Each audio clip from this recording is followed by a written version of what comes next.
Enquanto isso, na Europa, o que o papado dizia é o seguinte: vocês vão, e porque quem for recuperar esses lugares vai ganhar terras, riquezas, tinha toda essa permuta. E os caras, os europeus, foram cristãos para a guerra lá. Conclusão, ficaram 200 anos tentando tomar e prevalecer na terra, acabou que perderam, porque eles iam para não botar raízes. Eles iam por um negócio circunstancial. E os moradores árabes e palestinos e judeus daquela terra estavam lá porque era a terra deles, eles queriam morar lá e moravam juntos e não brigavam entre si. Você tem um convívio excelente entre judeus e palestinos em Jerusalém até 1947, 1948, quando veio a Guerra da Independência. Então, respondendo à tua pergunta, por que os evangélicos têm esse borogodó com Israel? Porque de 48 para frente, nos Estados Unidos, e essas coisas perversas que chegam aqui no Brasil, quase todas elas vêm diretamente dos Estados Unidos da América. Eles inventaram uma escatologia, que vem da expressão grega eschaton, que significa o que é referente às últimas coisas, seja na vida individual, seja na história coletiva, em relação à volta à segunda vinda de Jesus. Então, eles começaram a dizer o seguinte: Israel é o relógio escatológico de Deus. E a ensinar em todas as igrejas. E o povo não sabe absolutamente nada. O que o cara grita do púlpito fica valendo como voz de Deus. Pode ser a coisa mais absurda. Aí, conclusão, Israel foi crescendo, porque antes disso, o que é que os cristãos entendiam? Que Israel tinha tido seu tempo, passou e não aproveitou. E que no Velho Testamento que você tinha histórias de como Deus interveio e se manifestou como Deus, apesar de Israel ou contra Israel regularmente. A grande ênfase de Jesus não era em Israel, era nos Salmos como consolação, como profecia consoladora, e nos profetas, aqueles que eu disse que todos eles foram mortos pela religião e pelos líderes de Israel.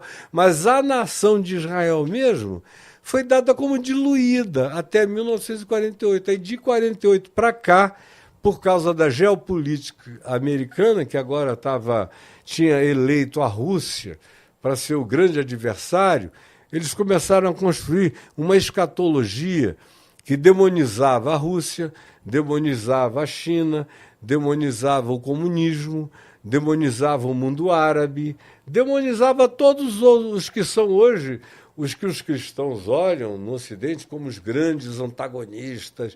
Conclusão, aí eles exacerbam o seu ódio e aumentam um conflito que durante séculos inexistiu lá, que foi fomentado pelos cruzados, mas os cruzados, que foi aí por volta do ano 1000, 1100, não chegaram a afetar a relação entre judeus e palestinos e árabes, que sobreviveram à hostilidade dos cristãos europeus, querendo tomar Jerusalém, as relíquias dos muçulmanos, que estavam presentes lá desde o século VII, desde 632, 640, quando construíram a mesquita de El-Aqsa e o Domo da Rocha, que está hoje na esplanada do antigo templo de Jerusalém, que foi destruído pelo general Tito no ano 70, e que para eles, para os habitantes locais, não tinha a menor importância refazer templo nenhum.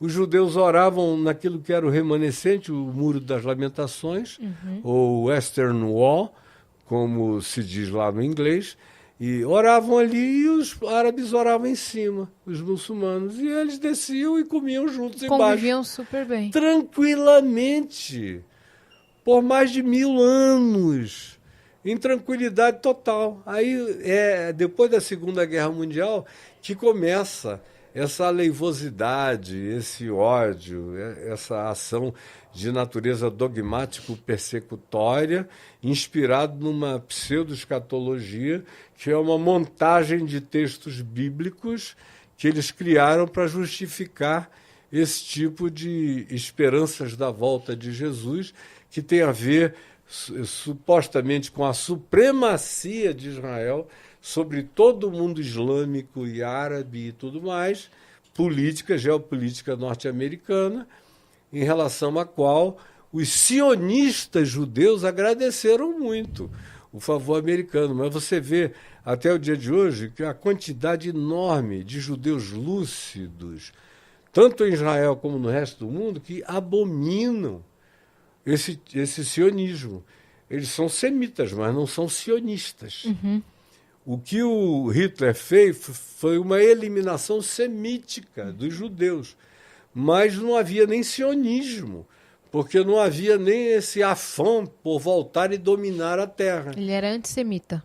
Ele era antissemita, ele não era nem antisionista, porque não tinha nada. Os judeus que moravam em Jerusalém não perturbavam ninguém, em Israel não perturbavam coisa alguma e viviam em tranquilidade e paz por mais de 1000 e tantos anos com os árabes e palestinos.